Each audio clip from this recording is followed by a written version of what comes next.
Atheists are often asked, do you think you know better than God? Well, unlike many gods that I've heard about, I know that sex outside of marriage isn't immoral. Unlike many gods that I've heard about, I know that sexual and romantic relationships that don't have to be heterosexual. Unlike many gods that I've heard about, I know that faith is not rational. Unlike many gods, I know that men are not superior to women. And unlike many gods, I know that slavery is inhumane, wholly immoral, and there's never a justification for it. So yes, I do know better than a lot of the gods that I've heard about. But if you disagree, why don't you call in? Because the show is about to start.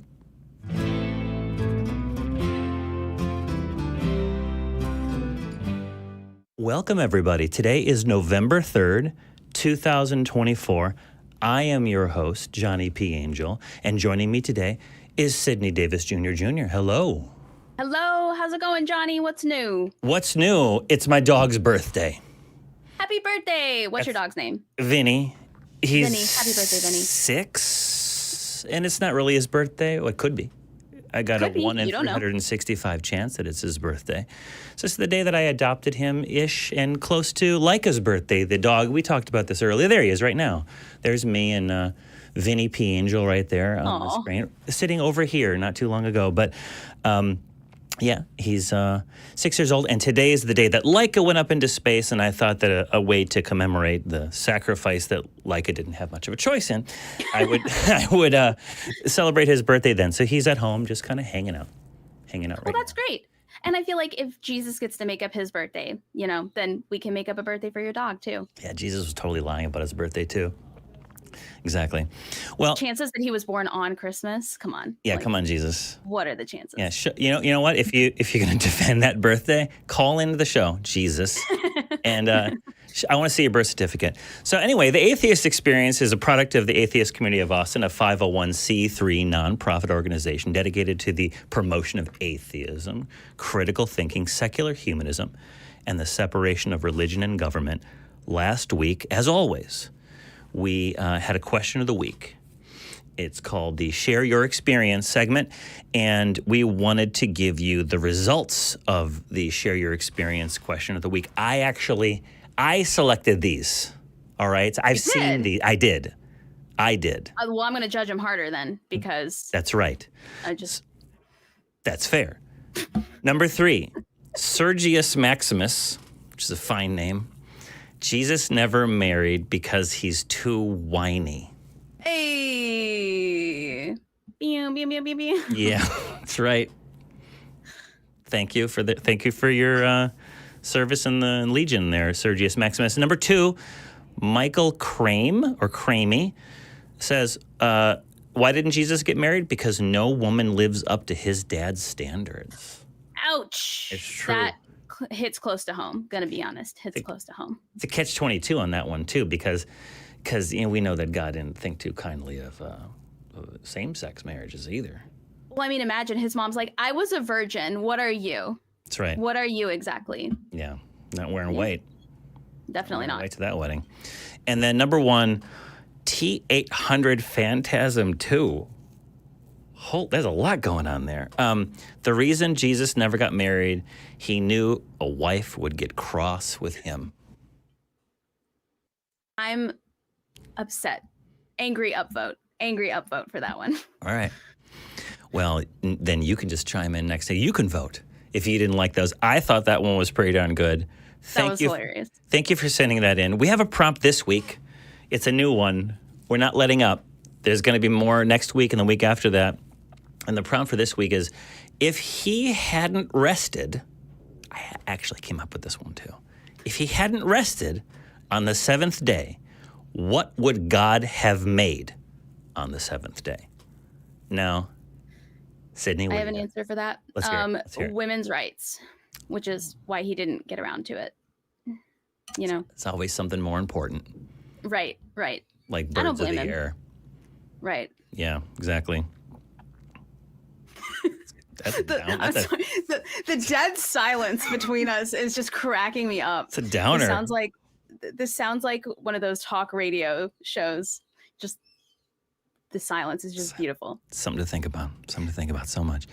All right, great answer. Thank you so much for that. And the audience is going to come up with their own downers, and they're going to submit it, and they're going to put it into the comment section, and we will tune in next week to see who picks the next three. All right, so let me see here. All right, we've got some callers. I want to hear from Jackie. Jackie is a person out of Mississippi, and Jackie says that they can make the case for religion from Leo Strauss, something about the societal necessity of religious values. All right, Jackie, you are on AXP with Sydney and Johnny P. Make the case. So basically, this is going to be less an argument about the truth claim of religion, but more so about the social utility, which I don't know whether that's a particularly interesting question to you, but I do believe it's an important element, if that's okay. I actually agree with you, but I'm interested to hear what you say about it. Maybe we don't agree for the same reasons. So basically, I don't know if you guys are familiar with Leo Strauss. He was a prominent political continental philosopher in America, and he basically believed that it's better for some people, depending on their social status, to believe some things over others, because if there are certain metaphysical presuppositions which a society rests its decision-making on, it's better for certain classes of people to accept certain things as true, regardless of how accurate they comport to reality. And so if there are certain metaphysical assumptions in religion, like the importance of honoring your Muslim father, don't murder, don't steal, etc., then basically it's better for the masses to believe it as a doctrine of revelation than to get rid of it. And so Strauss was more conservative theorist. He's very popular in the 20th century, up there with people like Hannah Arendt, Walter Benjamin, Carl Schmitt, and Martin Heidegger, and other continental philosophers. But I think the basic point I want to articulate here is that in a democratic society, or in a society where people are motivated to engage with others, there are certain basic axiomatic presuppositions most people have to hold on to. And I would say that religion, especially Judeo-Christian religion, is foundational in our culture. But you might disagree. Okay. Sydney, if you don't mind. So I think we agree on a couple of things, and then there's a couple of areas where we branch off. So I don't know if you've ever read the book Why We Believe in Gods by J. Anderson Thompson, who has actually become a friend of mine. It's a really fantastic book. It's a quick read. Highly recommend that you read it. I do agree that at a certain time in history, in fact, at several different times in history, religion and the belief in a God was beneficial for the development of different human races and different societies that existed, because they needed a system of rules in place to keep human beings basically behaving so that everyone would survive. For example, it's never been beneficial to the tribe for murder to be okay. It's never been beneficial for the tribe to steal from your neighbor or to take their food, things like that. And so while the idea that there is an overall being watching you, a father figure watching you, is not only beneficial in terms of behaving and following the rules, but it's beneficial in that I'm trying to water this down as small as I can, but you should read this book. It also does a great job of helping human beings not feel alone, because in many points in history, being lonely could lead to death. And if you felt like you were still being watched and still being parented by this individual that you can't see or you can't hear, but you know they're always watching you, that was beneficial at certain times in history. However, where I think we differ is that it's positive now, that we still need it now, and that means religion is a good thing. There are a lot of differences between what was positive about following a religion or believing in a God back then for the survival of the tribe versus evangelical Christianity versus the Bible versus the rules that Christianity presents to us now as modern day human beings, when in reality we could just have American laws that establish the same things that were beneficial about religion back then, right? Don't steal, don't murder, those sorts of things. If I'm stating myself clearly, Johnny, feel free to... Yeah, I think you are. What is your response to that? I think Jack? I understand your point, and I do think that it's definitely more plausible to say that religion is less necessary in the modern day than it used to be. But I would still even disagree with that premise because I believe most people are incapable of fully articulating and developing a lot of basic metaphysical axiomatic assumptions about the importance of honesty and integrity and respecting others and these things in such a way that the ancient wisdom contained within religious texts and stories still is much more easily directable or understandable for the masses. I would disagree with you on that. I suppose. Same. That's where we disagree as well. I would disagree with you on that, Jackie, but finish your thought. I mean, would you say that most human or the preponderance of human nature is rational or it can, let's say, develop ideologies without having some level of it being societally enforced? If I went over to your house and I punched you dead in the face, I think you'd start thinking about the merit of not allowing people to punch people dead in the face without fear of legal action, incarceration, and punishment. I don't think you need to have any axiomatic understanding of why something is not beneficial to your well-being. I think you can get along quite nicely on simple, fear of pain and pursuit of pleasure to get most of the way right off the bat into how laws should work. And that's why I don't think anyone is beyond the ability to articulate a very basic, simple, common morality with all other human beings. We share the same biology, largely. Almost 99% of us are like identical in our needs, except for those of us who have special additional needs because of various disabilities or whatever it might be. And so I think we could, in a room full of people, reconstruct, independent of any religious differences, that there are certain things that we want to have as the basic laws of our society.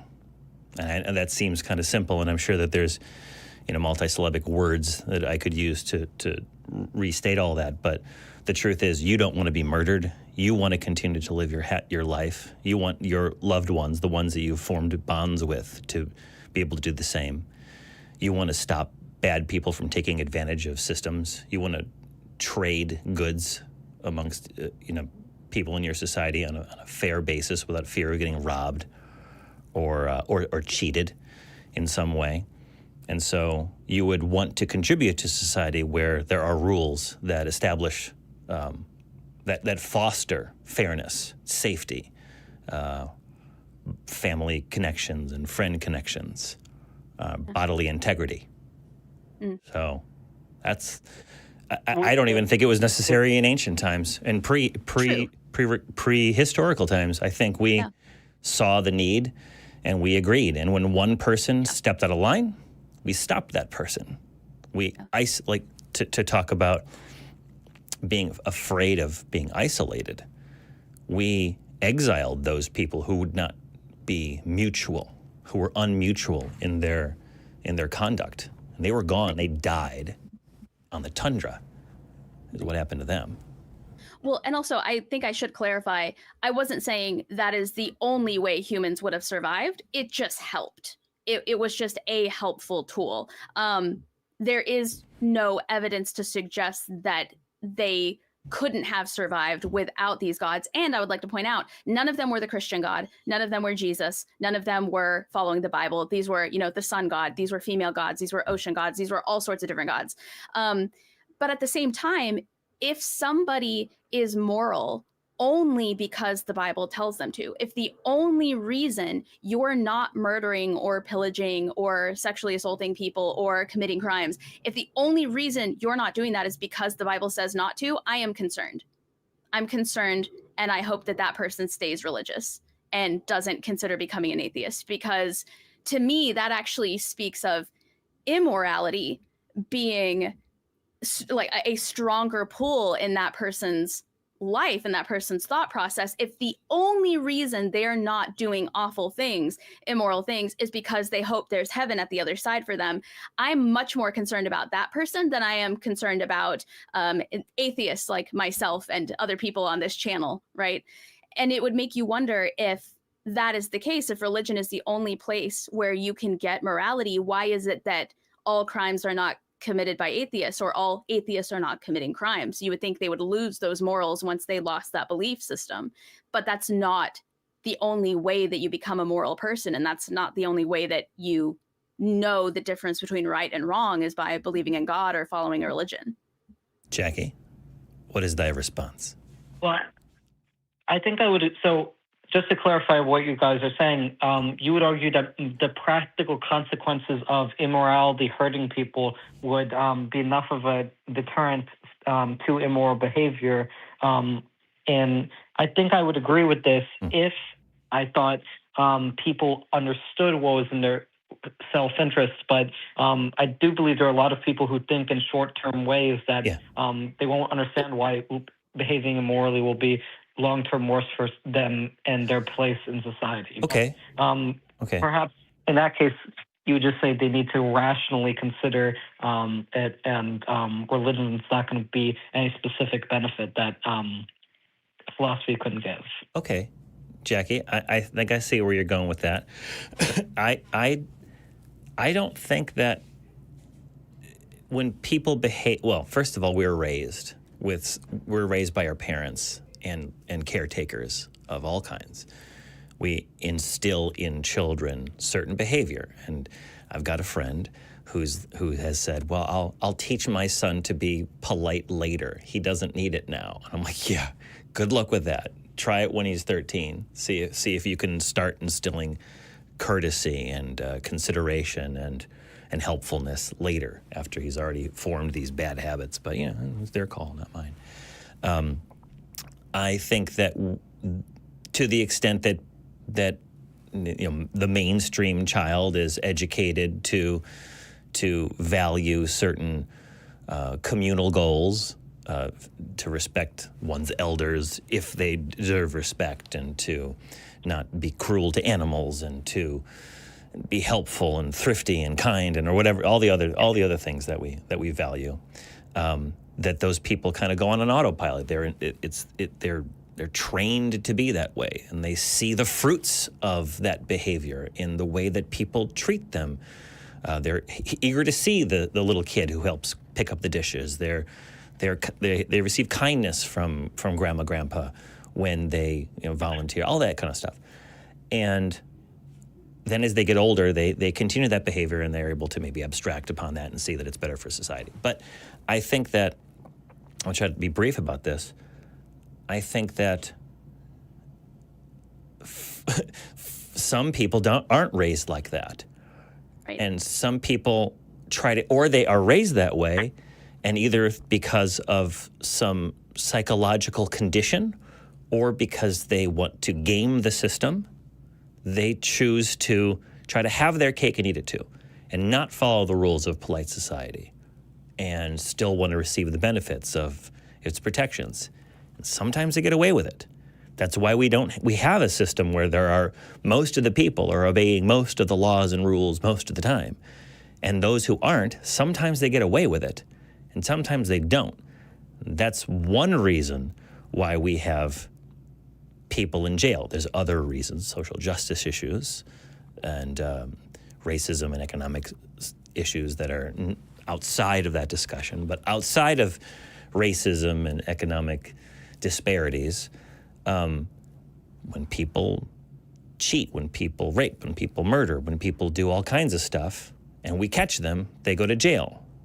And the people that are in jail I would say there's probably more religious people in jail per capita than non-religious people in jail. So I don't think that the morality, the metaphysically based morality, the religiously based morality is necessary or even useful, because we still get people that will try to game the system. They just use, I don't know, justification for it. Well, I'll just, I'll do my penance, or God knows why I did it, or it doesn't really matter because this place is a doormat until I get to the eternal life. But yeah, I think that we really are just solely reacting to fear and pleasure most of the time, and then occasionally, I think when we sit down to think about it, we sort of like take the next level up. Well, this is good for my loved ones, and we go next level up.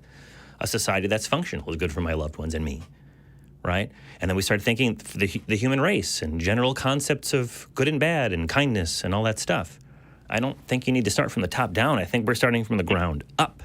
What do you think of that, Jackie?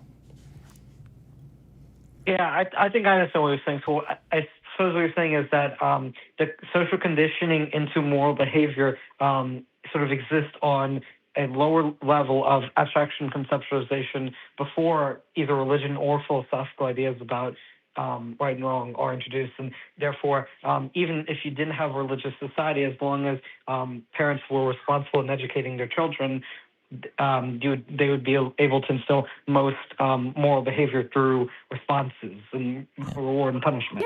Yeah. If I'm saying it correctly. Yeah, I think that's right. And and not to belabor the point, but it's an imperfect system. Different societies, different parents raise their kids differently. I've got a friend who has a kid and the parents are great. The kid's got something going on. The kid bites and hits and is past the age, at that early age, with biting and hitting is just a function of exploring the world. The kid bites and hits. It can't go to daycare or has trouble in school. Not naming names, but the parents are beside themselves. What are they going to do? Well, that particular individual is going to be, hopefully will grow out of this phase, will go to therapy. I think all that stuff's happening, but is it a fault of the parents? I don't want to say that. I don't know if it is. Is it a fault of biology or something like that? Who knows? But either way, this is a person who is now going to be violating the social contract wherever this person is until they stop doing that stuff, right? It's not sinking in. And so we need to take special care to get it to sink in, or take this person and isolate them or move them to a place where they can't do those things to others, because no one deserves to get bit, and get things thrown at them for no reason. So, yeah, I think that's where we're at. Sydney, where are you? Do you have anything you wanted to add to that? I'm sure you do. Yeah, I would kind of just back up what you're talking about, but also the idea that I think that let me gather my thoughts for a second. There is this idea that if somebody thinks that religion is part of why they are moral, for whatever reason, that gets equated to religion is the only morality. And whether or not you are not robbing people because you're religious, or you're not robbing people because you don't want to go to jail, or you're not robbing people because you don't want your grandmother to be upset with you, I don't think it's fair to make the argument, well, if religion worked for me, and if religion is the reason why I am moral, that means everyone becomes moral because of religion.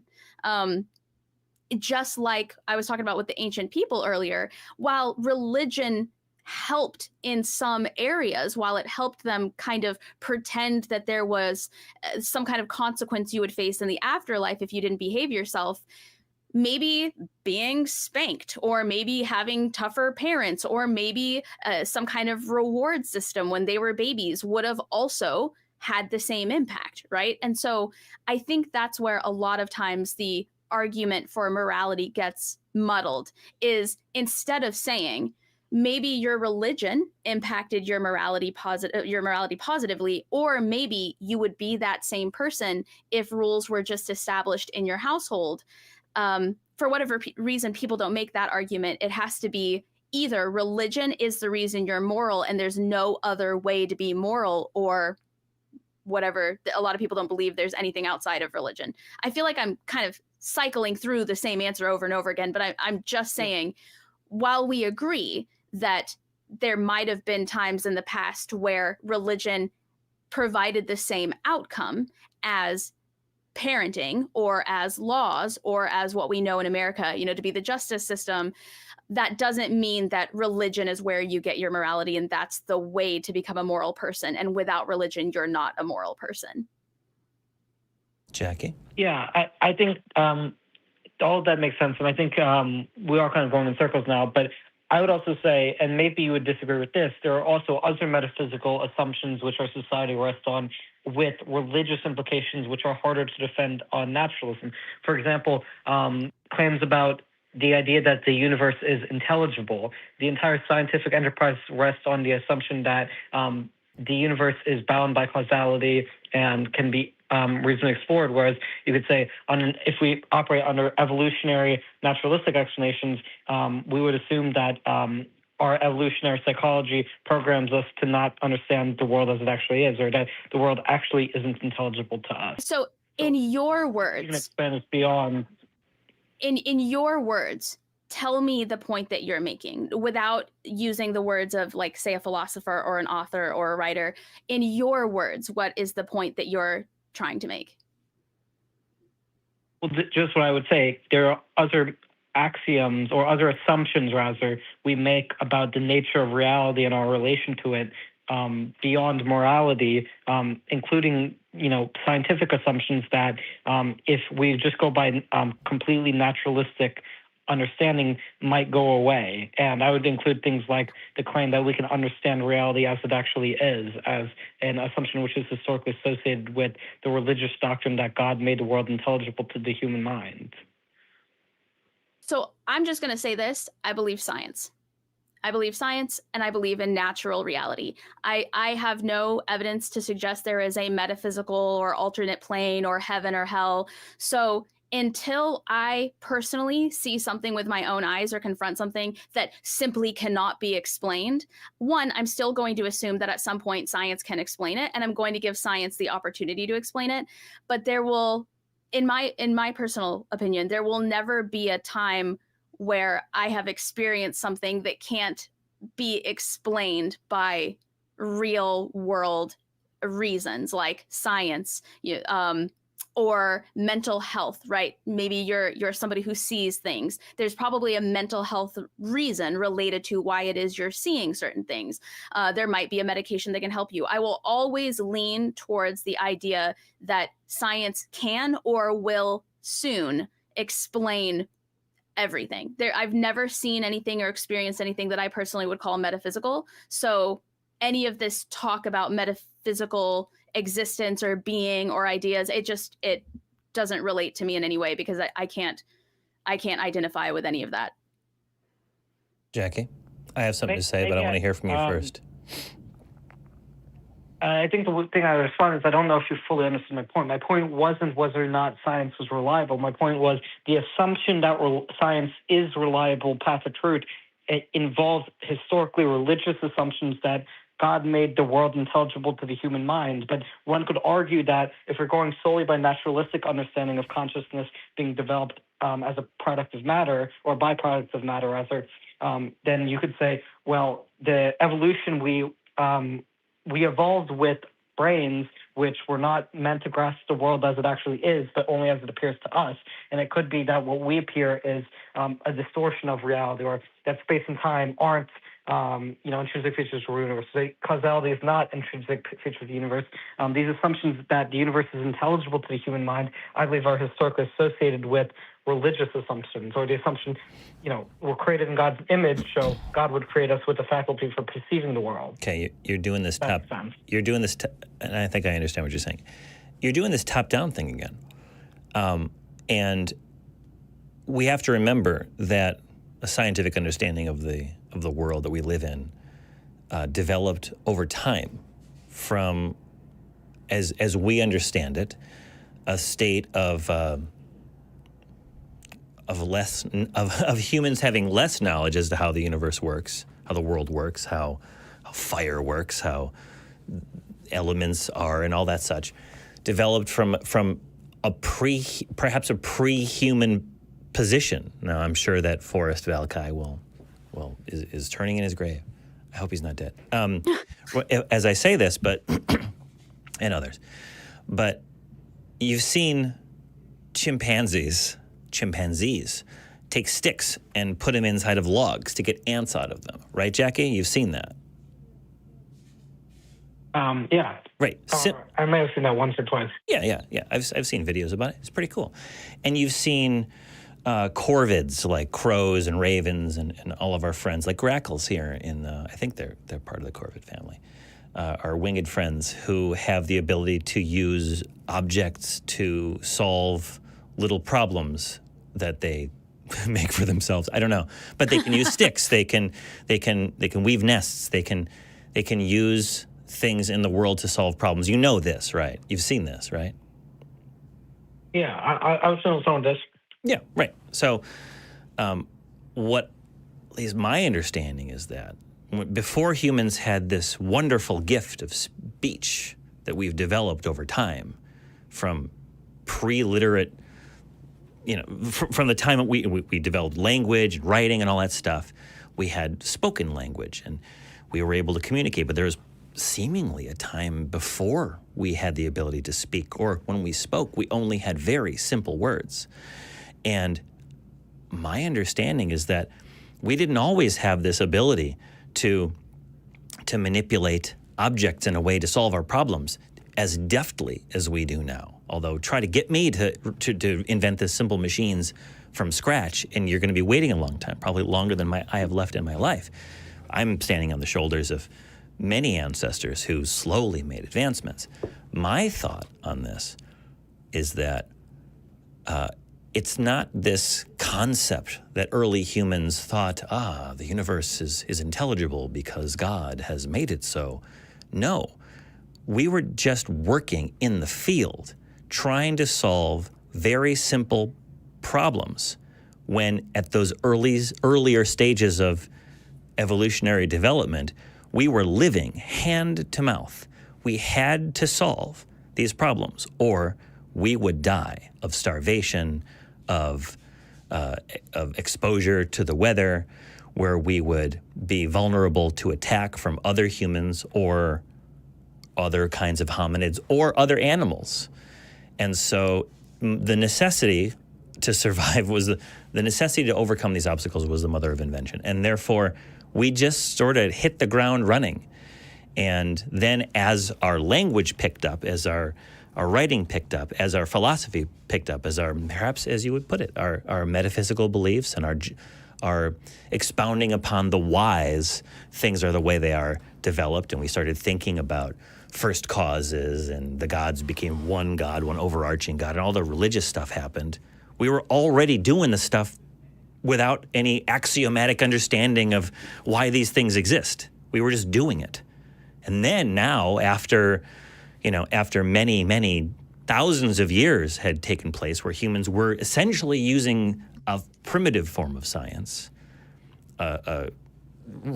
relying upon cause and effect relationships, relying upon slight improvements in the tools that we had, because it was very, very slow in the beginning, incredibly slow, like millions of years go by or hundreds of thousands of years go by when the hand axe didn't really change all that much. And then it does, and then it lasts a little bit less, and it picks up, and it's faster and faster.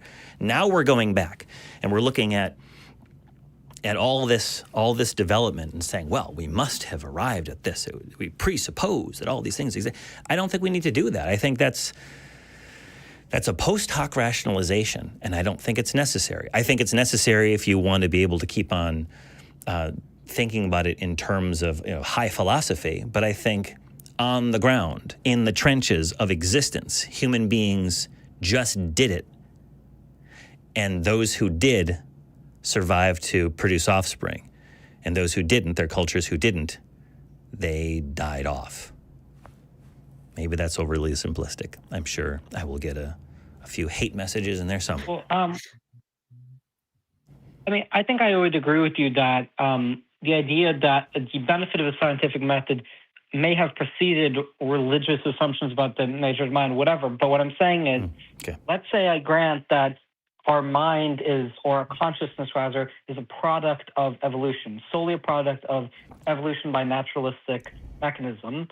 What that means is that our mind could have evolved to not perceive the world directly, but rather to be an intermediary to the world, which distorts our perception of reality because those distortions of reality had evolutionary survival benefits. So we don't perceive the world as it actually is, but how it's beneficial to us or how it's beneficial to our ancestors. Does that make sense, or do you disagree with that premise? I'm trying to really get a hold of what you're saying. You lost me. Yeah. I feel like you're using someone else's words to describe this, and I need you to explain it to us like you're 5. Like in layman's terms, in your own words, not in the words of something you've read or printed out or have pulled up, because in order to really have a beneficial conversation, I feel like we're all going to need to just really water this down a little bit and help us understand what you're talking about. Well, why don't we get the clock up? Let's get that, explain it to me like I'm 5 clock up. Production, make it so. Okay. All right, you go, 58. Okay. So basically, I think what I'm trying to say is if we assume that the way we perceive the world is a product of consciousness, and consciousness is a product of evolutionary selection, because people who had sex or who survived because they ate enough food or drank enough water and ways that were healthy to their survival pass on their offspring. What this means is that the way we see the world, our psychology, evolved to see the world in ways that are beneficial to us. So we see an apple tree and we notice the features of an apple tree because it's beneficial for us to see the apple tree. But if there are things which exist which aren't beneficial for our survival, then we wouldn't have evolved to see them or we wouldn't have been involved in our sensory apparatus to detect them because they had no evolutionary benefit which would sustain our offspring. Does that make sense? I got this. I got nothing. Okay, no, I think I get it. It's interesting.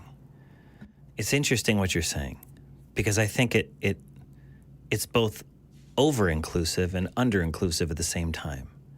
And not intentionally, but it's an interesting way of looking at it. Okay, so if I have this right, what you're suggesting is that we're suggesting that evolution by natural selection allowed the development of the human brain and the human sensory organs to evolve to see things that were beneficial to us and not evolve. Not things that were not beneficial to us. Okay. But not things that were not beneficial to us. But wouldn't you agree? It is not beneficial to us to fall into a pit, right? Like a pit that would break our bones and we'd be stuck at the bottom of the pit. It's not beneficial to us to well, no, now I'm lost.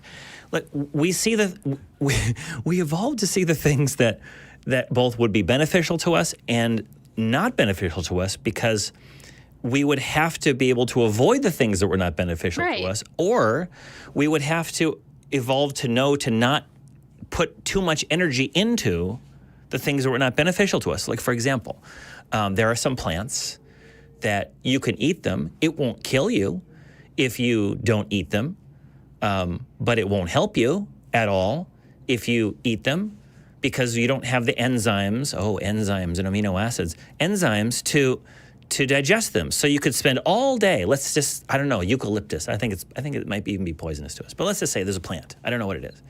And it's abundant, right? We see the plant. It has, the light bounces off it, gets into our eyeballs, and we see it. But then through the process of, I guess, trial and error for early humans, we learned that this was not beneficial. Those folks who spent all their time eating those shrubs got sick and maybe died and maybe didn't reproduce offspring. It benefits us to see the things that are helpful and to see the things that are not helpful.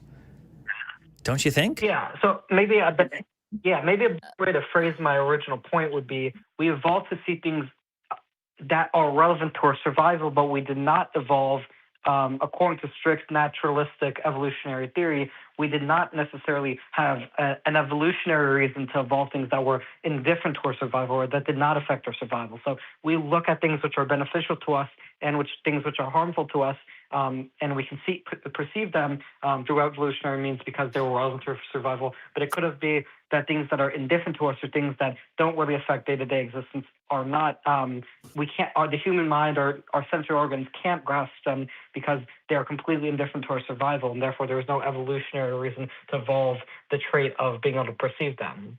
Or that could be one interpretation of evolutionary theory. Like X-rays or something? Wait, like but I'm what? so sorry. I gotta ask, what does this have to do with religion? Like, maybe I'm from Arkansas. I don't know, but I feel like this has nothing to do with the original question that was asked. So how does this support religion? Because am I tripping? Under the religious assumption, God created human beings with a consciousness which can perceive the world as it actually is. Or according to religious doctrine, God made the world intelligible and intelligible to the human mind and sensory apparatus. So under religious assumption, science works because God created the universe in such a way that science would work, if that makes sense. It sounds like they're trying to say because origin of human consciousness. It sounds like someone's trying to say because my religion tells me that God made science work, that makes science work, and I don't agree with that. Like, I don't know. Am I tripping? Like, I feel like I'm the one who's misunderstanding here. But if what you're saying is that because religion has dictated that God or religion allows science to work, it's got to be credited to religion or to God that science works. Am I? Jackie? Yeah, what I'm saying is the idea that the universe is intelligible to us is a religious assumption. The idea that our consciousness is granted by God and God's will, and by God's will giving us consciousness, we can perceive the world in such a way that it actually is, as opposed to a distortion by evolutionary mechanism. Okay. All right. Okay. My response to religion tells us this is like, it's a cool story. All right? Yeah. That's what it is. You know, God damn it, I'm going to do it. Iluvatar sang into existence with the help of the Valar and the Ainur and Melkor the song, and created Arda and all the good things. And then Morgoth, when sang a discordant tune, and the world has mountains and fanged beasts and all kinds of bad stuff. Cool. It doesn't matter. What I'm saying, evolution by natural selection, and the process whereby our ancient ancestors, who we ought to respect a little bit because they got us through the most difficult times. Hold on, Jackie. Hold on. You're chomping at the bit. Champing at the bit, according to Emma.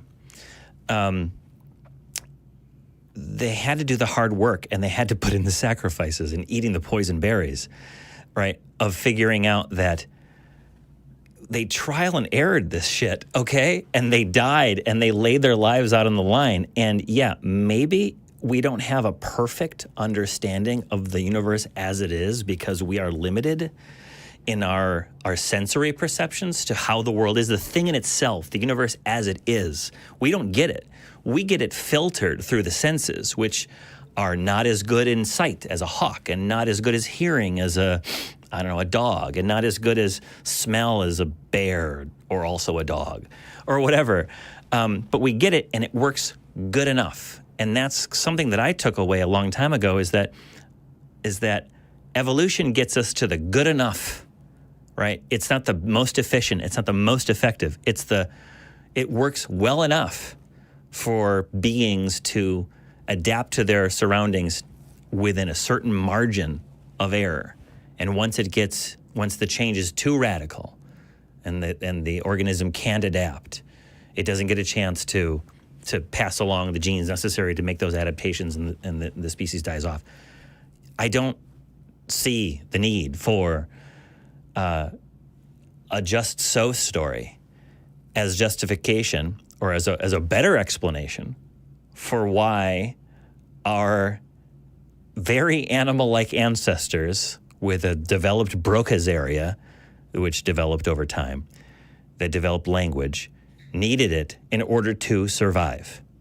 I still think we were hacking and slashing in the dark in the beginning. And as we got a little bit closer to understanding the world a little bit more, we could explore more. We could start to see if there were uses for different substances on Earth. And then we realized that, oh yeah, we can use X for this, whatever it is. This particular plant can be used to make nets, for example. You can't eat it, but you can use it to use nets, and everything fed back into catching fish or catching animals. And as we got better and better of exploring the world around us, you ever play any of those strategy games, where you got to go to the mine, you got to go get gold so you can build soldiers or something, and you build farms so you can build your little empire. It's like we're building slowly, a little bit at a time. And now we're in this luxuriant phase of humanity where we can start looking at seemingly useless things like worms and flies and do little experiments about how their DNA works, how their systems work. And that informs, again, how we understand the world, which, again, informs how we can use the world to our advantage. I don't see the need for a sweet baby Jesus in any of this. I don't.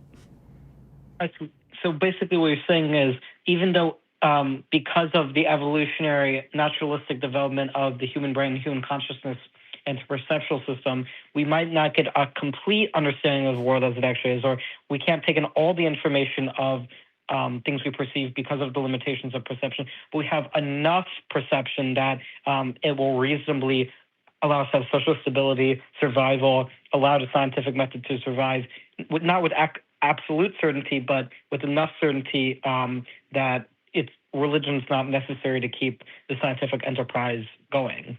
Yes. That's kind of what I'm saying, that it works well enough. Our senses are limited, but we're not just limited by our senses. We've also developed language. We've also, and that language, the ability to communicate to the next generation or our colleagues what we've accomplished, we can build upon that knowledge. Now we have like a Geiger counter, right? I can't see radiation, right? I can't sense it, but I can go and get a Geiger counter, and now I have a tool that will interpret it, much like our senses do. Like, oh, clickety-click, get away from there, or I'm gonna, turn into a ghoul or whatever. I'm gonna get mutated, or I'm gonna die of radiation, and or get sick. We have telescopes that use X-rays and all kinds of stuff to look at faraway things. We have tools that can enhance our senses. We have computers that can crunch the numbers so that we can see trends in things, so we can more easily and more deftly manipulate the world around us for the very basic purpose, the very core value of humanity, of perpetuating itself. And then, of course, over time, we've started to realize it's not just that I have to live, my family has to live, my village or tribe has to live, or my country has to live, or that all humanity has to live. But we're all part of this network of interlocking species whose well-being, and I'm not saying this in like a hippie way, although I mean it in a hippie way. I mean this in like a real, like existential way.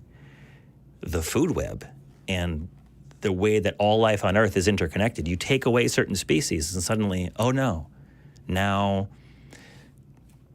we have trouble with agricultural issues. Now we have trouble with getting food from the sea and stuff like that. We are interdependent. And so our concepts have expanded. I'm saying way more than I wanted to say.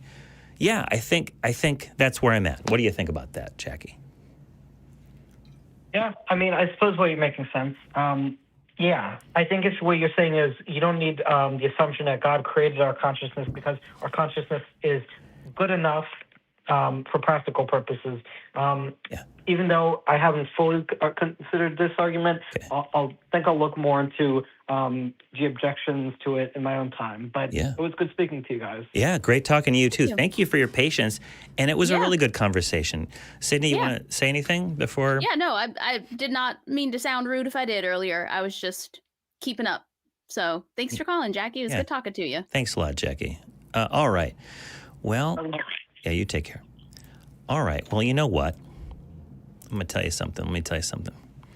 As many of you know, some of you don't know, you've been away a long time, I go up there and tell you, we've initiated phase 2 of our brick fundraiser. We want to highlight some of the standout orders we've received. This week's featured brick comes from Rosalind from Virginia, and it says, in honor of Dave Warnock. Oh, I did not know. I just found out now. Okay. Well, thank you for your purchase, Rosalind. You can get yours at tiny.cc/ACA bricks. And we have a channel that houses all of the shows of the ACA in audio podcast form. You don't have to see us. You can just listen to us yapping. Visit tiny.cc/AEN podcasts if you want to go do that.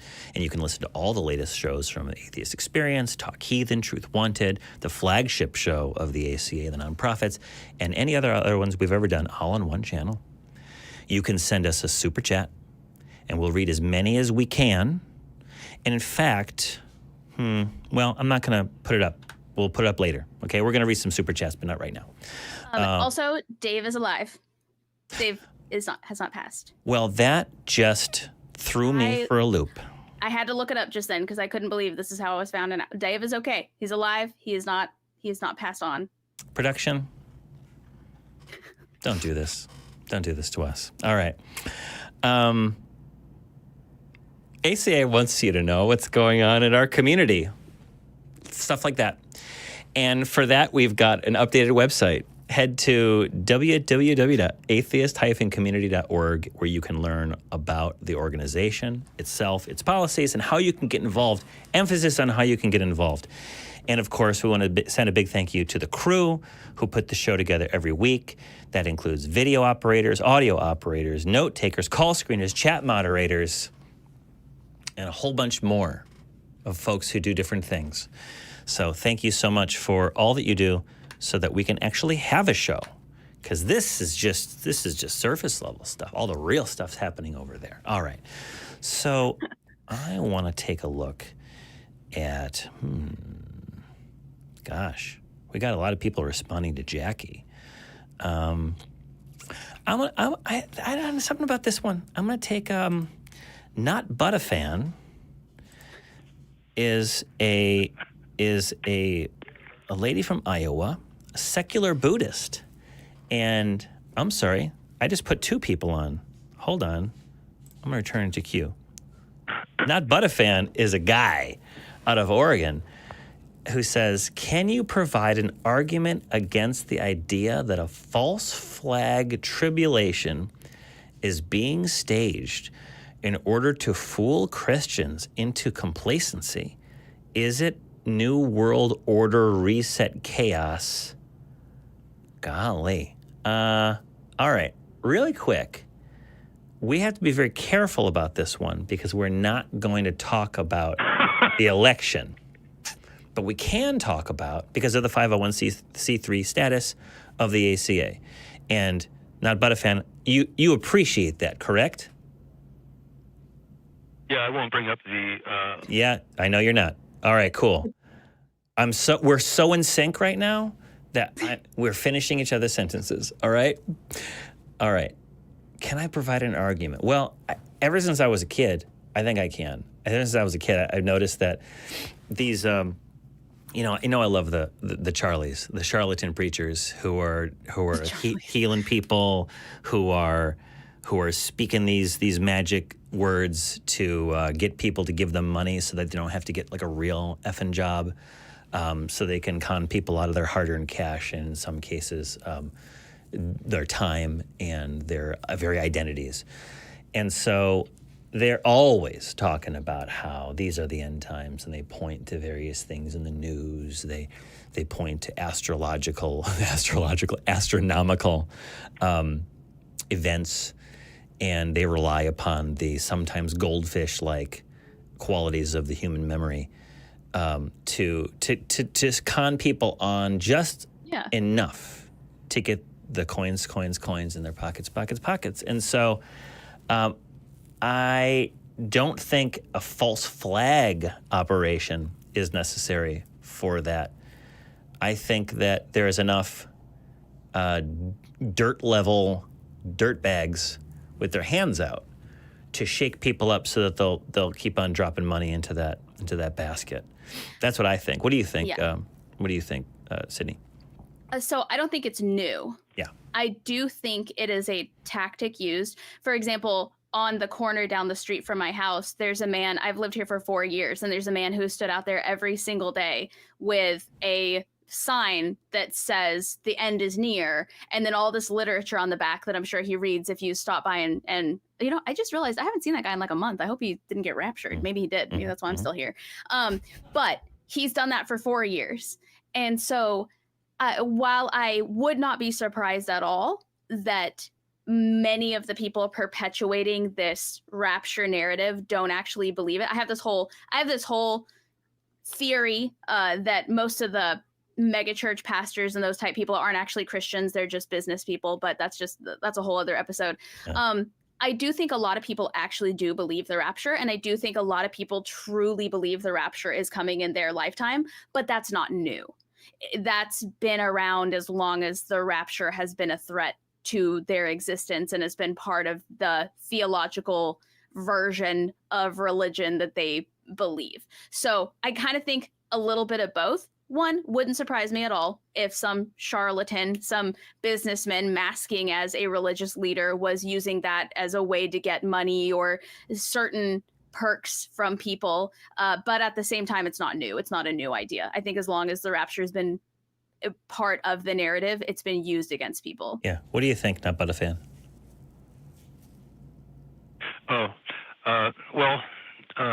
I Googled Operation Cirrus, 1947. B-17 was used to drop 50 kilograms of dry ice into a hurricane for the first time. The hurricane was heading out into the Atlantic, but did a 130-degree turnabout and slammed into Savannah, Georgia. It caused $2 million damage, killed one person, and it was in all the papers. And Operation Popeye was used to muddy the Ho Chi Minh Trail. That's documented. And Operation Storm Fury in 1966 used Hurricane Hunter planes to, well, they said they were trying to lessen the damage of hurricanes, but I tend to believe, given... Okay, that's cool, but your question was, can we provide an argument against the idea that a false flag tribulation is being staged in order to fool Christians into complacency? There's all kinds of... interesting stories, whether true and or... I think you're talking, so I'm going to mute you if I could figure it out and just finish my little spiel. All right. This sounds like a great call for Truth Wanted, honestly. If you want to talk about Operation, Candy Crush or whatever it's called. But you wanted to talk about false flag tribulation, and I think that's enough of us to talk about it today, all right? So, Ion Fury, whatever, Turbo Overkill, whatever it is, I don't know. But we're talking about how you don't need a false flag operation. That usually, in my understanding of a false flag, right, based upon, the good work of Alex Jones that I've caught in clips because, fantastic things that are happening to him, the chickens come home to roost. But is that there's some sort of institution that wants to orchestrate a false narrative of facts to cause people to react in a way that is what they're actually after. So, or at least put out the news that these things are happening. So we said that we don't need the institution to do that. We said we got enough I said dirt bags, I too say dirtbags. We here I at concur. the ACA are referring to these people who got their hands out with faith healers and as dirtbags. Call if you got a problem with that. That's how they're able to trump up fears of a tribulation, and so they can get cash. So what is your response to that? Not but a fan, okay? Not Operation, Castlevania or whatever.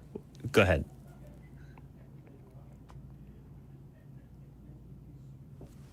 Oh, I think sorry, that's a false flag. All right, you're unmuted. Go ahead. False mute. Hello. Hi. Yes. Sorry, I interrupted you. I didn't mean to talk over you. Got thick skin. Don't worry about it. There's a delay. There's a slight delay on the phone line, so I can't tell if I'm doing that. Yes. No, you're good. I'm angry. I'm just wanting to make sure that we. So back to what we started off with. Yeah, one of the things that I like to hear is people allow others to talk. So I'm sorry I talked over you. So you're cool. So you want to focus on just the psychology of people being tricked into believing a certain way? We were talking about false flags. Is that? Go ahead, Sydney. You got that. You want to keep it to that and not to the specifics of different operations, right? Well, I think what we're saying is we just want to scope it to this particular instance you were asking about. If this rapture idea or this end of times idea is a false flag. And so just to make sure that we understand, as a group that we agree, the definition of a false flag is an act committed with the intent of disguising the actual source of responsibility and pinning blame on another party. Is that what you mean when you ask if that's? Yes. Okay. Yes. I think this has two aspects to it. I hope I'm not talking over you now. This has two aspects to it. First, there are those who say that people that the WEF represents are staging a new world order reset. Okay, real quick. What's the WEF? I don't know that term. World Economic Forum. Oh. Let's just say the powers that be. We could just say the powers that be. That's right. I don't think Bezos and Musk are the richest people on earth. The Queen of England had 1.5 trillion, and the Rothschilds have 880 trillion. So we don't know who's really in charge, but the people pulling the strings. Okay. The puppet masters. What they want to do is. Yeah. Right. I think. Yeah, like in the case of Biden. Oh, I shouldn't say that. I'm sorry. I won't use those terms anymore. But I think what they want to do is frighten people into throwing up their hands and saying, we'll take any tyranny in order to restore a sense of normalcy. So we have these gigantic floods occurring, like the one in Spain that just occurred, or in northwestern Carolina. But and then by doing that, by making this look like a biblical book of Revelation's tribulations, the 7-year tribulation. I read Hal Lindsley and all that when I was a kid. So by doing this, they gain the complacency of 75% of the population of the United States and theists all around the world who are Christians, thinking, oh yes, well this is the end times and it's God's will. And another aspect of it is that when I go onto the live chats and comments of people who put podcasts up where they're dealing with the aftermath of northwestern Carolina, all the truckers coming with supplies and all that, I see a lot of people offering prayers. And when they offer prayers, it seems like a codependent relationship with their God. Their God, in their mind, they believe it's an act of God. Every leaf that falls is by the hand of God. So they believe that Hurricane Helene was a God-sent disaster, but then they pray to the same God. And I think that is what is being manipulated by the powers that be. They realize what people believe, and they're tricking us. And the way they're able to do this, I don't know if you want to talk about that, but the way they're able to do this is through technologies that DARPA doesn't send out memos to each of us of, I mean, there's been secret weapons that have been developed since the atomic bomb in the 50s, and it's not just a stealth bomber. There's all kinds of stuff they have. I don't think it's that deep. With pulse laser. All right. I don't think it's that deep. I don't think it's what you're trying to equate it to, or what you're asking if there's evidence against the idea that it's a false flag. I think one of the toxic aspects of religion, especially evangelical Christianity, especially religions that follow the Bible, are that they believe in things like the rapture and the end of times, and they use that as a whole. Part of their whole entire thing is that one day you'll either be raptured to heaven or you won't be. And their whole thing, their whole brand is that one day the world will just be stricken with locusts and natural disasters and fire, but the religious people and the Christians who followed God will be rescued from all of that. I don't think it has anything to do with a false flag. I don't think it has anything to do with non-Christians maybe planting this idea to scare all the Christians, or the powers that be at the church planting this in the media to scare people. I truly think this is just a real world example of the toxicity of Christianity, where, like you said, something horrible happens, a flood, a tornado, a fire, something astronomical happens, and they go at the same time, they say, God is punishing us with this thing. And they also say, I will pray to God for salvation from this thing. I don't think it has anything to do with conspiracies or false flags or any kind of outlandish government or economic or world order thing. I literally think you're just seeing the toxicity of religion at play. You're just seeing it work the way it was supposed to work. And even though it doesn't make sense, that's never been part of the equation, making sense. It's always been God is the reason and the purpose and the punishment and the reward. And you're supposed to pray. And if you don't pray, it'll happen. And if you do pray, it'll happen. So to answer your question, I don't think it has anything to do with false flags or conspiracies or government or anything like that. I think we're literally just watching religion work the way it's supposed to work and being really creeped out by it and being really saddened by it, and watching it take a toll on people in their most vulnerable moments when that should be the last thing they're focused on.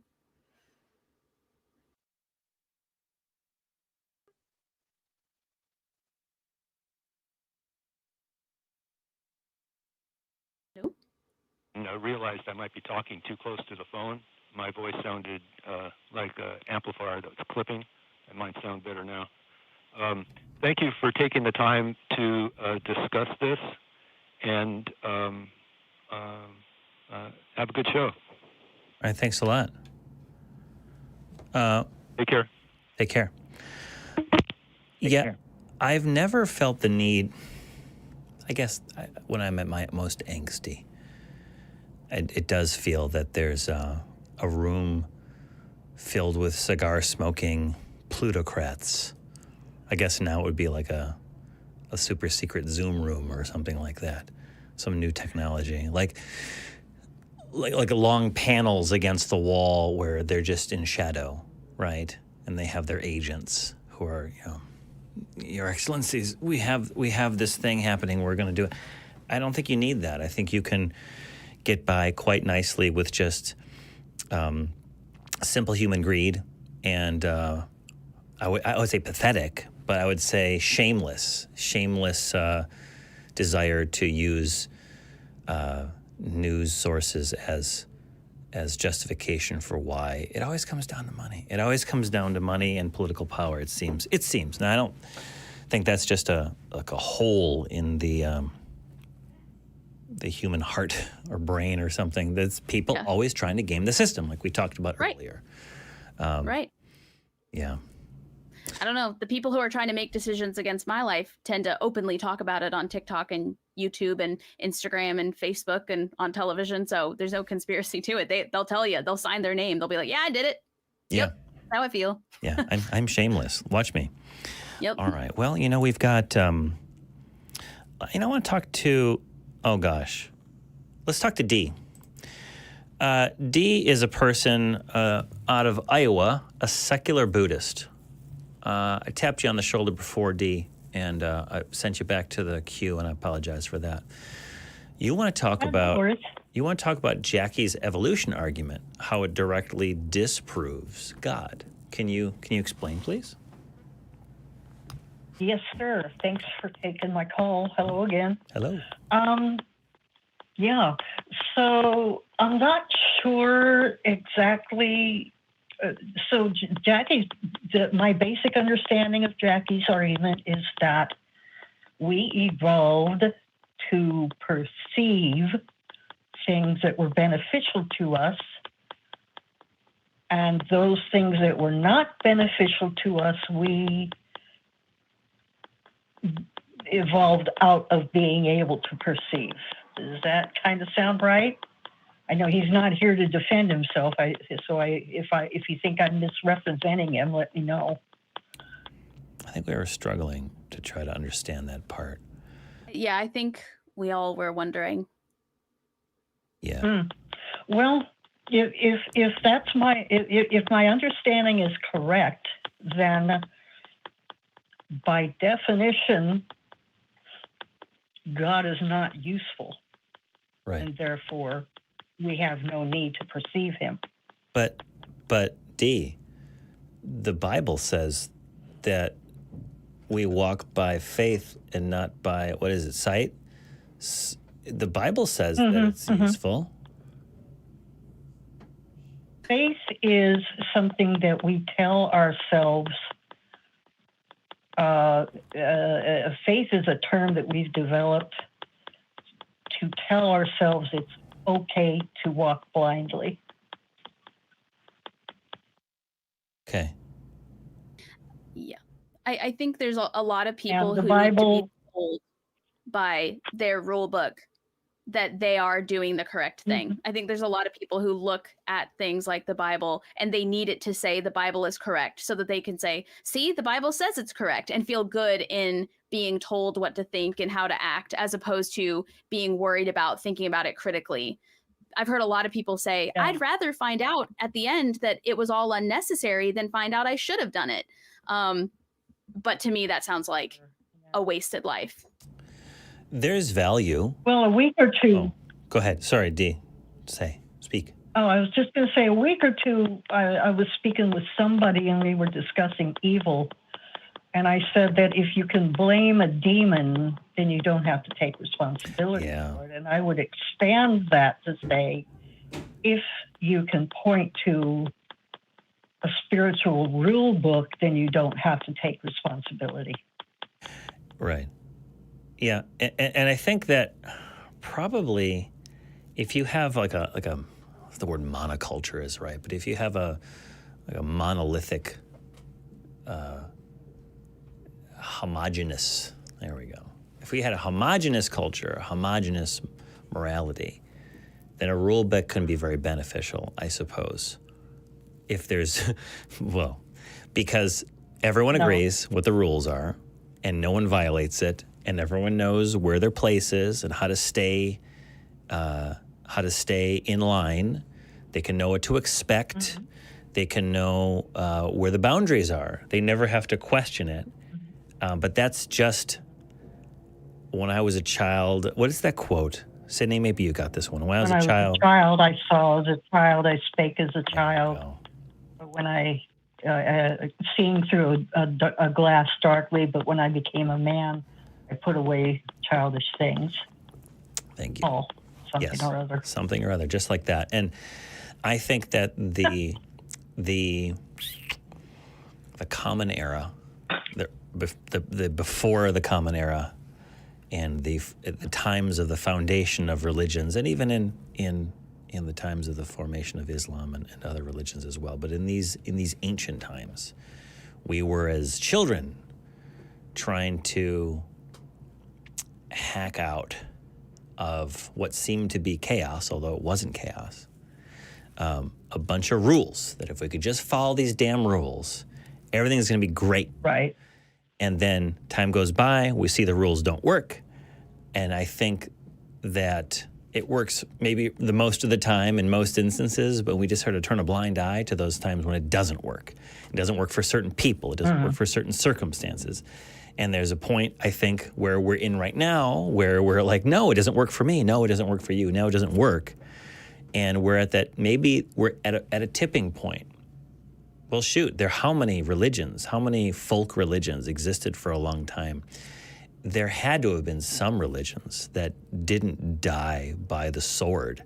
There had to have been some, like the mystery religions of the Roman Empire, that just faded away because they weren't at all useful anymore. Or they were stamped out by Christianity, probably, and Islam. But you can't adapt it. You can't, to use sort of programming thoughts, you can't do, Vern's going to kill me because I have no idea what I'm talking about with this one, but you can't adapt the program to fit new circumstances. You have to just start writing new code. And we non-believers in the hocus and the pocus want to just go to the root of existence, human interactions, what works, what doesn't work, and forget about the legacy of maybe what our earlier callers thought that we needed a belief in God to get there. I'm like, no, we don't need that. We sort of laid down some pretty basic premises, and let's just get to the core of it, investigating the world around us, evaluating what works and what doesn't work. What are our values? Do we value the human being as an end in themselves, or as a means to an end? Well, we see what happens when we look at humanity, at individual humans as a means to an end. We end up in some pretty awful places. So we're trying to go back to those places where we have those core beliefs of human dignity and such, and trying to adapt Christianity and Islam and other religions to do that, to sort of fit that mold. Just it doesn't really work, and maybe not within our lifetimes, I don't think, but we'll start casting away these childish things. A lot of people already are, more and more every generation. At some point, I remember there was a Thor comic I read when I was a kid. Maybe not as a kid, maybe as an adult, who knows? But where there was the last guy who believed in the Norse gods, and Thor goes down there and hangs out with them for a while. I think there's going to be a point where there's the last person who believes in fucking Yahweh as like a real thing, and not as just a metaphor. Pardon my language. Wait. Must was a swear, right? Yeah. Wait, so does that mean Yahweh's finally going to come down and hang out with that guy? Like we're finally going to get to see him? Is that what it's going to take? Maybe. He's waiting until there's no witnesses. Gosh darn it. He's a that's bashful the way. one. He's a bashful. But Always I was watching gonna his say- Patreon just decline. Mm-hmm. It's all Oh, about that there you Patreon. go. One of the lurkers. Yeah. The lurkers. But I was going to say Jackie's getting more interactive, but he's still. I'm not sure what purpose he gets out of this. But if you're listening, if I may make a suggestion directly to him, if that's okay with Jackie, you. what you got? You got someone who's listening to you. Go ahead. I would suggest, Jackie, that you pick up the book Sapiens by Yuval Noah Harari. He talks about the development of humanity and human culture and civilization basically from the ground up, from an anthropological point of view. And a lot of the things that Jackie was touching on, this author also touches on in his book, and I think he might find it very useful to step away from the old school philosophers and maybe get his head into this a little bit. Just a suggestion. You can take it or leave it. Yeah, it's an interesting. And suggestion. given to you in love. There you go. That's what we're all about here. Yeah. I don't know anything about Jackie. I'm sorry to be talking about Jackie without Jackie here to talk back, but I'm not familiar with Jackie Calls. So maybe I got to go back and watch some to see if there's any development, because it sounded like Jackie was had these ideas, and then we talked about them for a little bit, and Jackie at least took a couple steps back and acknowledged our disagreement and our arguments, and then seemed to walk back. Yeah. What seemed more assertive in the beginning seemed more balanced and introspective at the end, and which is always, I think, the best calls. It doesn't even have to result in deconversion or anything like that, but just that you're actually having a conversation. Yeah. So I think he's a cool kid, and I am impressed that he is so well read, and he really seems genuinely curious. So I would never discourage him. I think that he's becoming a better conversationalist, I guess I'll say. there you go. And I think a lot of that has to do with how the hosts are handling him when he has an interaction with different people. Yeah. But that's basically what I wanted. I also wanted to just give a dig at the people that like to say that the hurricanes are a punishment from God for abortion or trans or homosexuals. Yeah. Here's a little statistic for you people out there. 70% of Floridians are Christian. So just think about that. Well, I mean, didn't Mother Teresa state that it is through suffering that we become closer to God? So, she embodied that. So maybe She embodied that, absolutely. good old Yahweh wants to get close with a bunch of Floridians. Maybe that's Or maybe it's the other 30% that's screwing it up for everybody. Just takes a couple million bad apples. If we were that powerful, I don't think we'd be having some of the issues we've got today. Right. Just off the cuff observation. The conspiracies are always interesting because the government is both incredibly incompetent and also incredibly good at keeping secrets and using disinformation. It's amazing how you can be both tremendously terrible and tremendously good at different things. But anyway, well, Dee, thank you so much for calling. Thanks a lot. Something to think about. I might look at that book too. So take care. Yeah, I think you'll find it very interesting. Have a great night. Maybe talk to you at the Discord. I don't know, but if not, see you soon. See you next time. Bye-bye. All right, we got Mark. Also, some kind of Dickie. Yes, I am still in costume. I haven't been able to figure out how to change out of it. I want to read. I tell you, I want to read the super chats. Where are they located? Yeah. Where do we do super chats now? Oh, they're at the bottom. They're at the bottom of the doc. Do you have them, Sydney? Let's see. I got them right here. Go ahead and do it. All right. Please. I shall.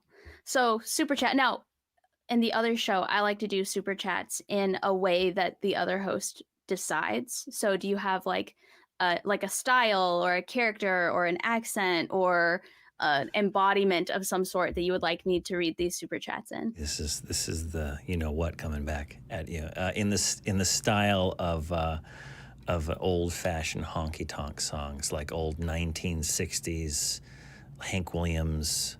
There you go. Rainbow Wolf 499 says forcing women and children to remain pregnant is no different than forcing them to become pregnant. Keep the religious right out. Thank you so much for that, Rainbow Wolf.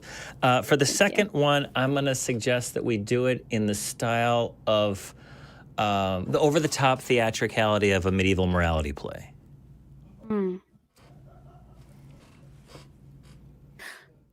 Rainbow Wolf 199. If Jesus can take 3 nails, ought not he take a joke? Thank you. Thank you, Rainbow Wolf, and thank you so much, Sydney, for that. All right. Well, the next one, NPR.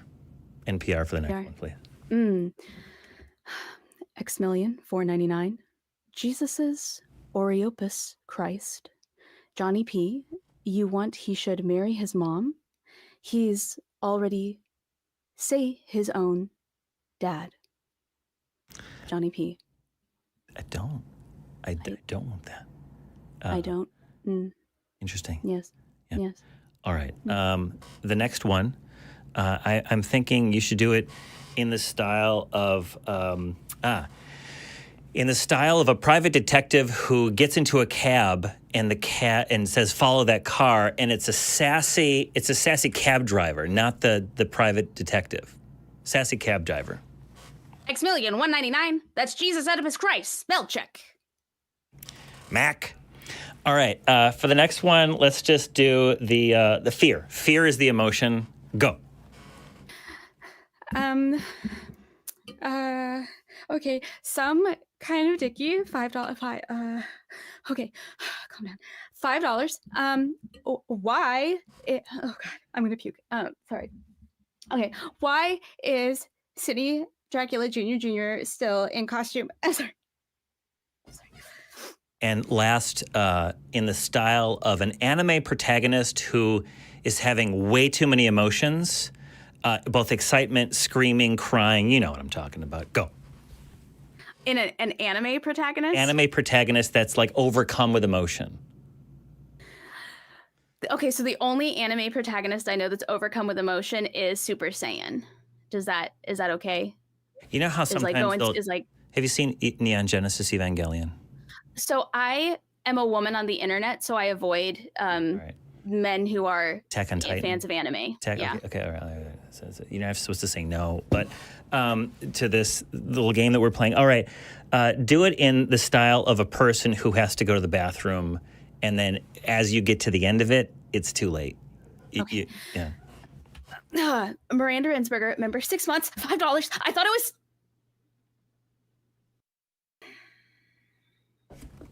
that Sydney forgot her costume last week. Thank you. Thank you. And scene. Yes. All right. We're going to go to Mark. Mark is a guy coming out of, thank you so much for that. You get a lot more bang for your buck when you got true thespians on the screen. Mark is a guy out of Tennessee, and Mark has a hard science question that may have religious implications. Mark wants a rejoinder to the argument that when an embryo starts, there's a word. Hey, Mark, why don't you tell us what you want to say? Because I don't know what this says. It's not your fault. I hope I can explain it to you. Yeah, please do. Give it a try. Can you hear me? Yes. Loud and clear. Yes. Okay, good. Long-time atheist, first-time caller. Ooh. Let me see. My question is kind of a hard science question, but I think it has theological implications, and so I think there's an answer, and I'm hoping you can remember what the answer is, because I certainly don't. All right, so let me start off by saying that so we got a sperm meeting an egg and forming a cell. Yeah. Okay. Yeah. Right. So that's the beginning of a person, I guess. Well. All right, and so the cell starts dividing. Yeah, starts dividing. Sure. But when it first starts dividing, there's no differentiation between any of it. It's just a clump of cells. Right. That's right. Right. Okay. And so then all of a sudden, it starts differentiating, and the first structure that starts differentiating is the anus, which I find weirdly appropriate. Well, it's following suit with how the rest of our lives go, always. Right. Yeah. Well, all right. So anyway, we've got this, and what I'm thinking is that a smart theist would say, well, when it starts differentiating, that's when the cell enters this clump of cells. When the soul enters and becomes a human being. The soul, not this. You said cell. I was talking to a biologist about this one time, and he didn't know why either. It's not like it's. I don't know that it's even been solved yet, and I'm hoping that I haven't set off a bunch of theists, talking to you about this, and because I'm like I said, I'm not sure what is the answer to that question then? What, how do you say, well, I don't think it's the soul entering this clump of cells. It's just that's the way things are. Oh, and that seems like an incredibly weak answer. Well, I guess so. If I may, Mark, some people would say someone said that's the point. I don't know why that's the point. That's probably a couple days in, or maybe a couple weeks in. I don't know if when the inside and the outside happens, the anus and the non-anus parts of the human or whatever. What is it? A otid? Is it a zygote? I don't even know what it is at that point. But they would have to prove that a soul exists, don't you think? Well, I would guess so, except that they're saying, well, it starts differentiating because the soul is there. Oh, nice. Yeah. But isn't it their job to prove that? Why is it your job to disprove that? I don't know. Is it? I don't know. Well, they're making the claim. They're Yeah. making the claim that a soul exists. You could equally make the claim that at the time that the cells start differentiating, that is the trigger point to when an individual can, wield Excalibur. If it's just a story. It's just a thing that they said. You have to prove that Excalibur is a thing. Right. And yeah, go ahead, Sid. I think there's this, and I've talked about this on other platforms before, but I think there's this misconception that because somebody presents their idea to you, you then have to prove that that's not true. When in reality, if they're the ones presenting that idea, they need to prove, if they're expecting this conversation to happen, they need to prove that a soul exists. They need to be the one that says, this is when I think the soul enters the body or the zygote or the clump of cells. And they also need to back that up with why or how do they know this, or where does this information come from? But I think we've, as a society, just gone in this direction where we think if we're confronted with an idea that's different than ours, it then becomes our job to prove our point. And that's just not how that works, right? It's like when you're approached at the mall and the perfume person's like, do you want to buy this? And you're like, hey, I'm going to keep walking. And they go, no, why not? Why aren't you buying this? Right? That's not what happens. That they have to convince you should buy it and why it's great and why it's worth your time. So when somebody says something like that, I think this is when the soul enters the zygote or the clump of cells or the body or whatever. That's their job then to prove that that's true. And if they don't want to do it, fine, but I'm not having this conversation with them then. If they're not going to do the bare minimum of tell me why they're correct, then I'm not going to try and disprove them. Yeah. Well, I guess what bothers me about that answer is that it's because biologists themselves don't know why this happens. It's not like science has got an answer as to why. That doesn't mean that spirits are real, because scientists don't know. Yeah. Do you like that? Doesn't just because scientists can't prove it doesn't mean therefore spirits are real and souls are real. Yeah, and Mark, you don't believe in the existence of the soul, do you? Sorry. You don't believe in the. Do you believe in the existence of the soul? It says you're an atheist, but do you believe in a soul? No, I don't. Okay. No. So No. So they could say it's the midichlorians that are doing it. It's the force is what's causing the soul or the inside and the outside, the cells to differentiate. And they say, well, the force isn't real. Freudian. Yeah. Freudian slip there. Yeah. Okay. And we got a quote for what the force is. You just go back to the original movie. We can say what it is, but they're saying that this thing that they believe exists is the cause of a phenomenon. We have this all the time. We heard it earlier. We've had callers say this: the source of morality is it's been whispered into our hearts, or it's been etched on our hearts by Yahweh or whatever the frick they believe in this century. And like, okay, cool. Prove that Vishnu exists or whatever. Prove that Ahura Mazda exists, or whoever is in charge of the Korean fertility god of the harvest exists. If that's your go-to god, prove that they exist, because you can't.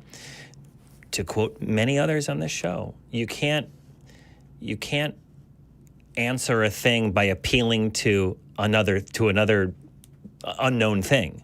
You have to. That's a real paraphrase for you. We don't agree that the other thing exists. If we did, we would be in agreement right now. So now you have to prove to me that the Korean harvest god exists, and they haven't done that. They've just said a thing. Right. And if I could, real quick, I'm sorry. Go ahead. In improv, you just kind of go with whatever was said, right? Yes, and. Yes. Right. And you continue with it, and you go absurdly in whatever direction it takes you. It's a good time. In conversations, we kind of do that too. And I warn my witnesses, my expert witnesses and my lay witnesses, when you're being deposed, when you're on the stand, this is like there's a kind of analogous to this conversation you're having, maybe.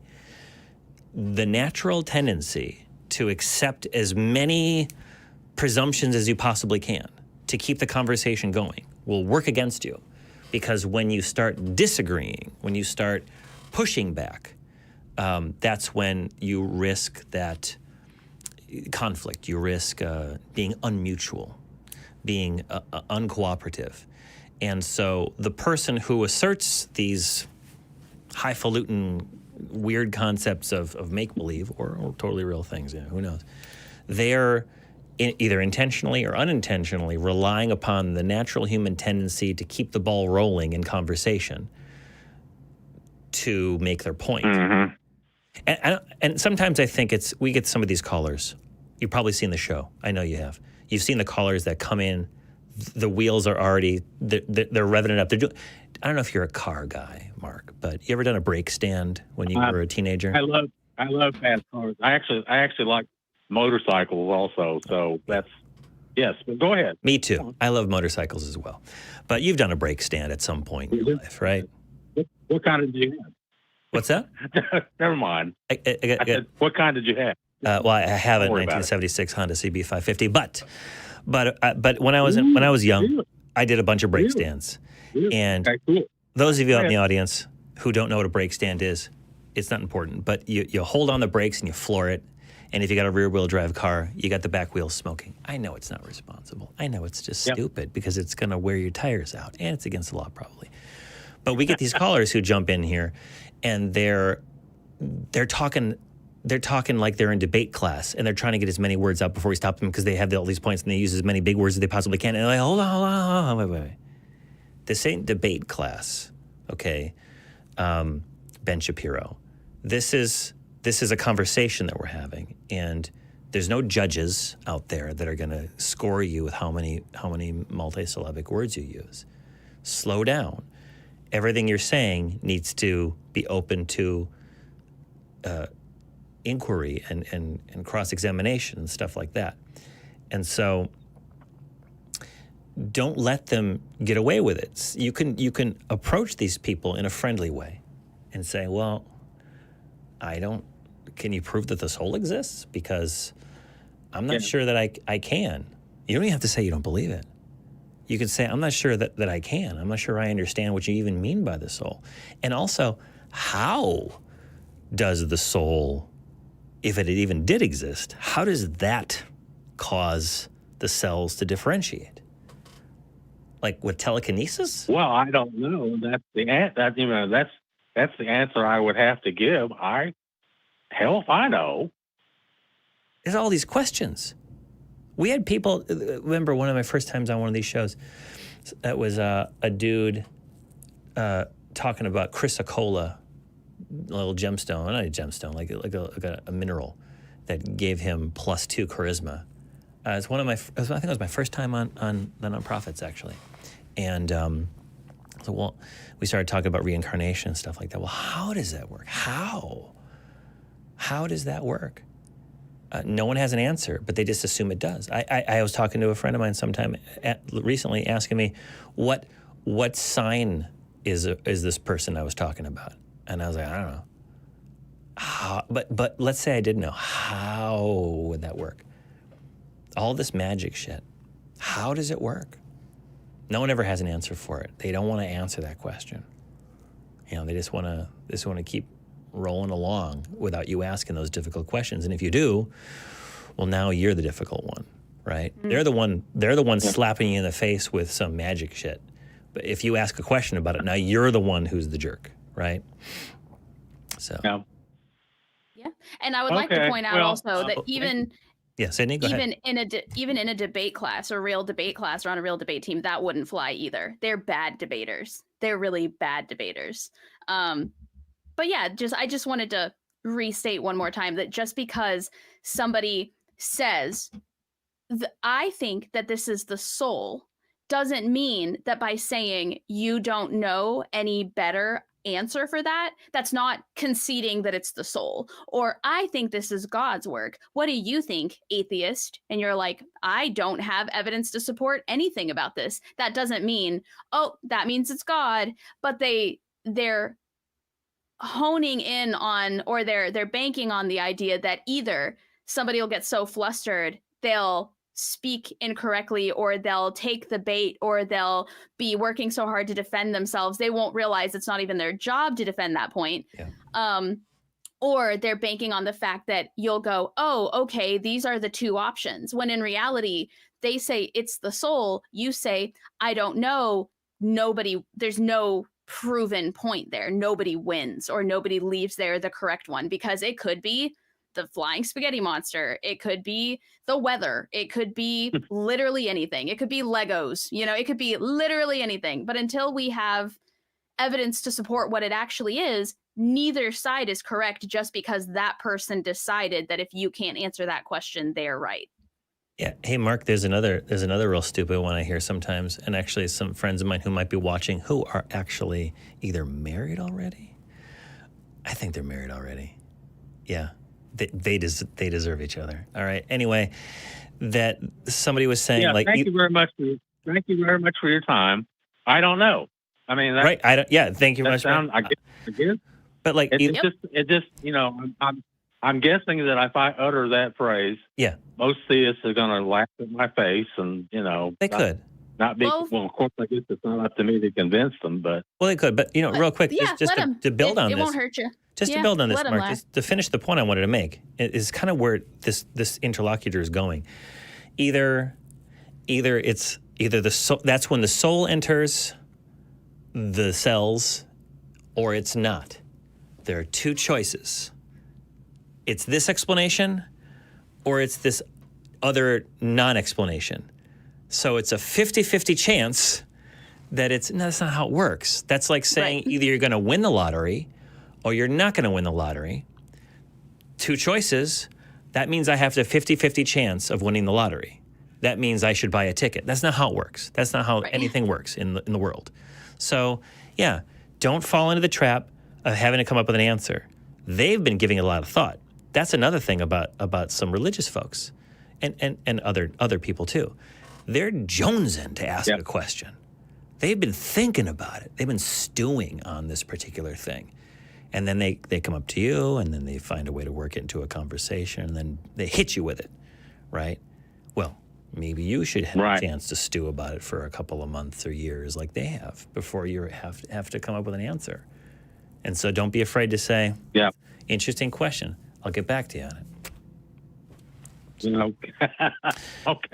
All right, Mark. All right. Thanks very much. Thanks a lot. Take care. Go vote if you haven't voted. Do participate in the world that we live in every way. Do what you got to do. All right. Well, the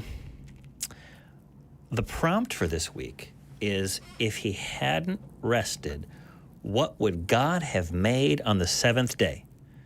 Get your answer in the comments, and we're gonna go through them, and we'll read the winners. I want to thank our backup host today.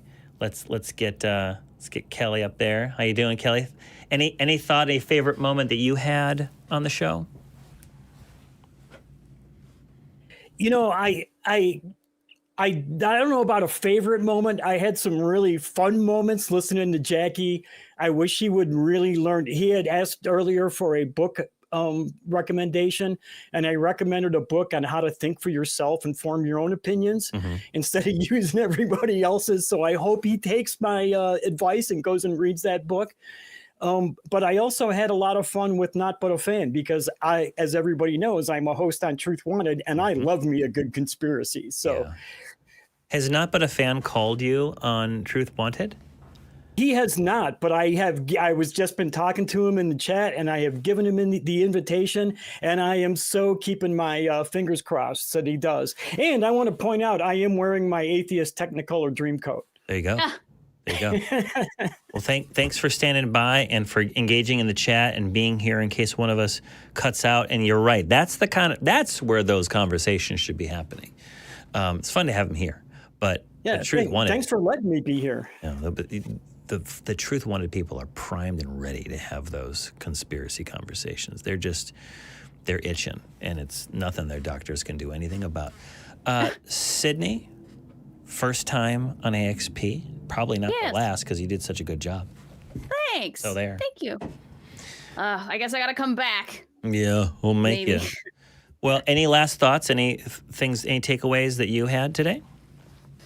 No, I thought we had a interesting lineup of conversations. I appreciate that everybody who called in was respectful. Yeah. We didn't get into any fights or arguments at any point, which is always nice on these shows. I know some people probably wish we would fight and argue, but I prefer not to.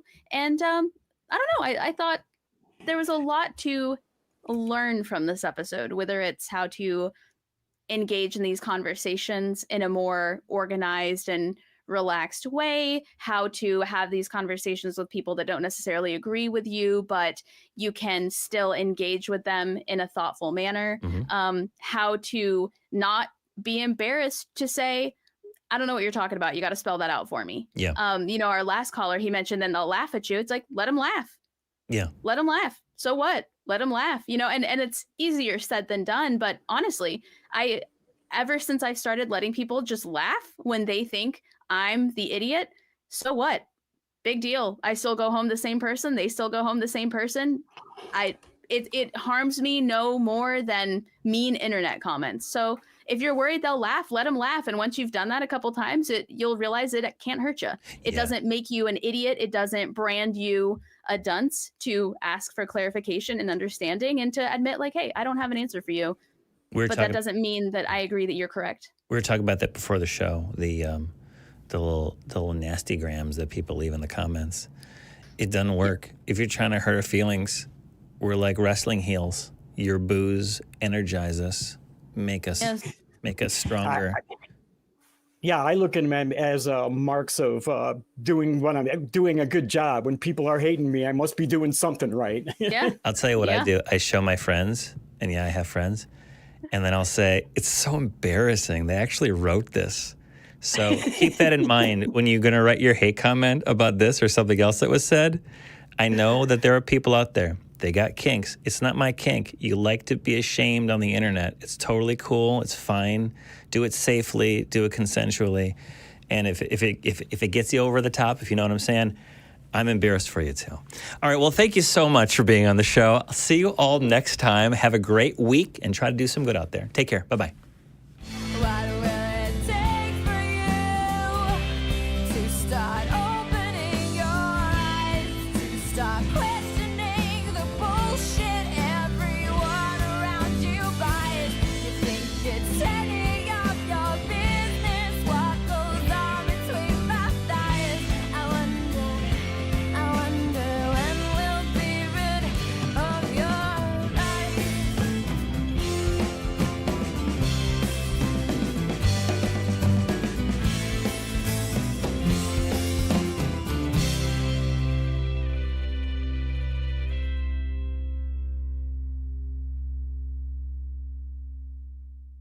Watch Talk Heathen live Sundays at 1 p.m. Central. Visit tiny.cc/YTTH and call into the show at 512-991-9242 or connect to the show online at tiny.cc/callth.